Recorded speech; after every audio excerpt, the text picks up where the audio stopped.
Hello, I got some video I want to share with you.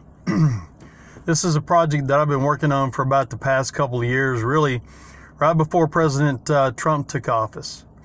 And I'm very passionate about it, and I want to share it with you. And hopefully you'll get on board and you'll see what I'm talking about. Basically, this project, none of my family members know about it, none of my friends know about it, but they've been a part of it. And the bottom line is, you know, I got sick and tired of the media a long time ago. And if you're sick and tired of being sick and tired of the media, time is the element where you're either going to stand up and do something about it, or you're going to sit there and be part of the problem. You know, when President Trump took office, bottom line is it incentivized me as an American citizen to stand up and try to do something. To do something, you know, because the news media has created a war on our president. They've created a war on our law enforcement community, and it's about time it stops. You know, so this project, which is a vlog now, which will hopefully turn into a blog and much more than that, is simply my way of trying to help. You know, I mean, the vlog in and of itself is nothing more or less than me exercising my First Amendment right. I have a right in this country by a wonderful thing called the U.S. Constitution, First Amendment, right of free speech. I have the right to speak my mind, to do what I need to do to make a difference. And President Trump has definitely incentivized me to do something, you know. Bottom line here is, it's up to me and everybody else to take notice of the news media. What they've done and what they continue to do is a crime, you know. But we're not doing anything to fix it. Since President Trump took office, I mean, this is a man who put his billionaire lifestyle on hold for the betterment of the country. He's been ridiculed and criticized and everything. I mean, his family's, they put up with hell, and he's trying to make this country a better place. What I like about this president is the fact that he is pro-military and pro-law enforcement. He's brought that respect back to the community, or he's trying to bring it back, but he's working against the machine being the news media. They're the culprits. How so? I'll tell you that here in a minute. But the bottom line is he's working against a powerful source, the news media. They constantly, they barrage him with negativity, and it's wrong on so many levels. So what do? Do we look at it and avoid it? Do we dance around it, or we do something about it? We do something about it. So this project I've been working on, again, is nothing more, nothing less than me exercising my right to freedom of speech. Nothing more or less than me using my power and influence to the capacity possible to try to start a process where we hold the news media accountable for their actions. You know, this war on our law enforcement, you know, it's got to stop. It has to stop. You know, they created a war on our law enforcement by, you know, twisting the truth, distorting the facts, providing fake news, giving bits and pieces of the story. You know, if an officer involved shooting, you know, happens, what's the media do? The first thing they do, they want to make the perpetrator out to be this little choir boy that's real innocent that got shot by an over-aggressive police officer. Well, that's not the truth. But the news media places that stigma on the general public. And it's too late, because when the perpetrator's criminal history comes out, he's not the choir boy they made him out to be. They painted the picture of him to be. He has an extensive criminal history that would take a second printer cartridge to print out. And he raised the gun at a police officer and got himself shot, bottom line. You know, but they've already painted that picture, you know, and it's too late. So they create that war by all of this stuff.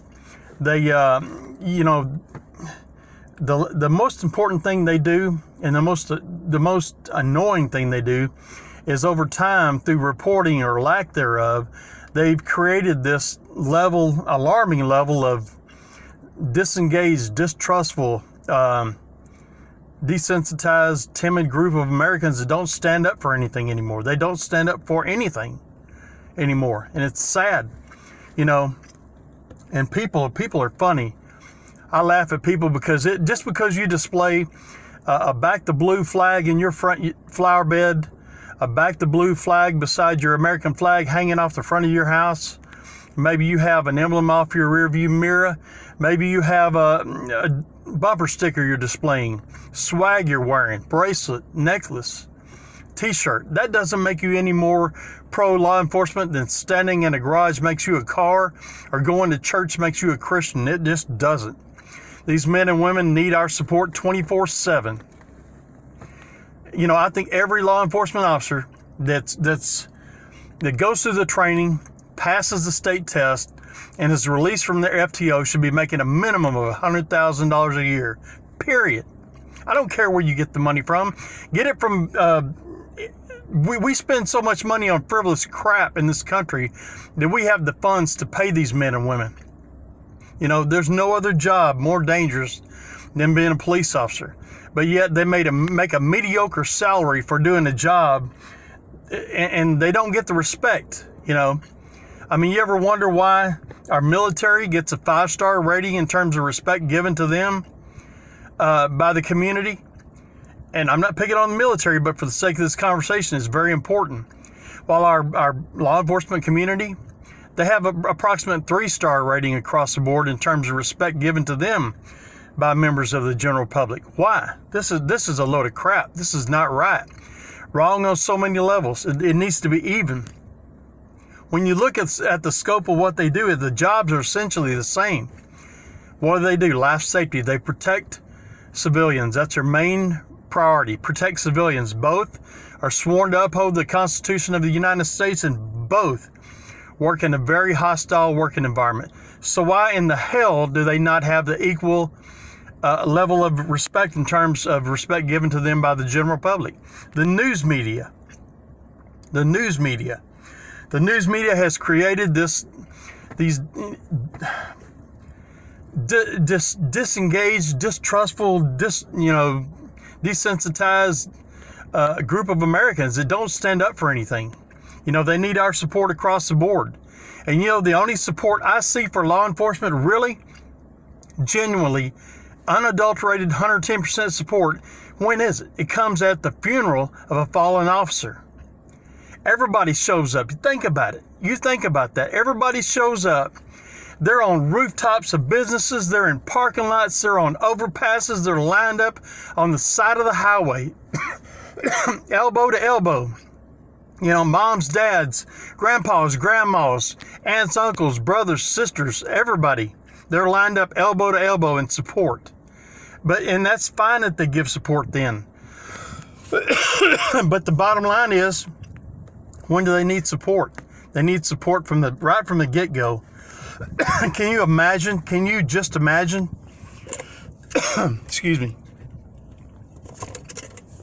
Can you just imagine if they had the support really where they need it? And that's right from the get-go. They need support.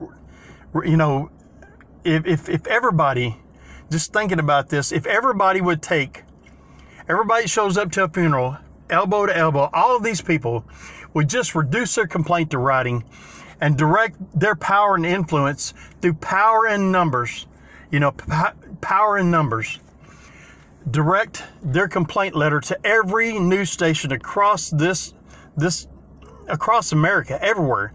I mean, flood every news station with a complaint letter. Time is the element where the news media will they'll take this into consideration through power in numbers. The bottom line is, you know, it can't be just one person, but one person can start it. That's a fact. And that's all I want to do is start it. Everybody else can finish it. But it has to start somewhere, and it has to start now. But if they reduce their complaint to writing, they direct these letters across to the media everywhere. You know, one blog starts another blog. One Facebook page starts another Facebook page until the media stands up and says, hey, look, maybe we ought to not twist the truth and distort the facts. Maybe we are to not provide fake news. Maybe we are to check the perpetrator out and provide the information after his criminal history comes back. Maybe we are to not, continue on this disaster piece of creating these disengaged, distrustful, desensitized, timid group of people. Maybe we should, really have truth in reporting. I think that is a solution to the problem. This project I've been working on is basically a video blog. I want to share it. I want to get it out there. And it's very important to me. I hope it's just as important to you. The bottom line is our military, great people. They do a fantastic job. Our law enforcement, they do a fantastic job too. But one thing I have figured out through all this homework, research, and experiments using different platforms, including Facebook, YouTube, and more especially personal contacts with the general public, giving them information and getting feedback in return, have concluded beyond the shadow of a doubt, nobody stands up for law enforcement really anymore, and we need to stop it right now. Bottom line is, use your pen and power, use your influence in whatever capacity possible to expose the news media so we have some change. And I thought about releasing this vlog, and consequently probably a written blog, right before Christmas 2018 as a Christmas present to this wonderful news media we have. But then I started thinking about it. Do I really want to release at Christmas? I think New Year's would be more of an appropriate time, because New Year's, what are people doing? They're making changes in their life. They're losing weight. They're stopping this and starting that. I think that it would probably be a more appropriate time to start it in 2019. But it will start, I promise you that. So you can either be a part of the problem or the part of the solution. And all you negative Nancys and Danny Downers out there, you can say what you want. Well, hey, Mark, you're just only one person. And what do you expect to gain by this? And I use the matchbox theory. I use the matchbox theory because it only takes one match to start a fire that would create a fire that would affect thousands and thousands of people. I'm a match, you're a match, and everybody else. We have a lot of matches out here.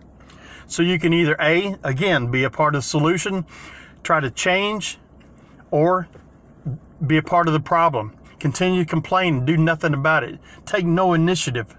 But I'm a pragmatist by nature. I try to analyze problems and identify and analyze problems, develop and simplify procedures, and find very innovative solutions when I can. That's what I do. And that's what I'm trying to do here. So I invite everybody, friends, family, people I don't even know, to view this video with an open mind, to make a concerted effort in 2019, because I think that's when this is going to go out, to write every news station you can get an address for until we start seeing some changes. It can happen. One match. It only takes one match to start a fire. So let's do this together. So I invite you to reduce your complaint to pen and paper. Direct it to every news station. Use every platform you have available. Facebook, Twitter, YouTube, anything else. Use every available opportunity you have, every available avenue you have available to you to get this message out, to make a change. So I thank you for listening. I appreciate you listening with an open mind. If you have any criticism, to what I'm doing, I don't really want to hear it. It's counterproductive to what I'm doing. So, hey, our president's trying to make this country great again. Why can't we do the same?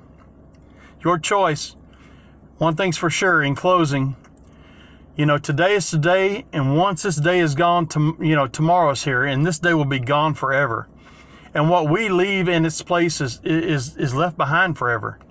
It can be something positive, or it can be something negative. It's always your choice. So I invite you to make the right choice. Do the right thing. It's up to you. You know, this is all about me as a parent, and those of you who have kids can identify.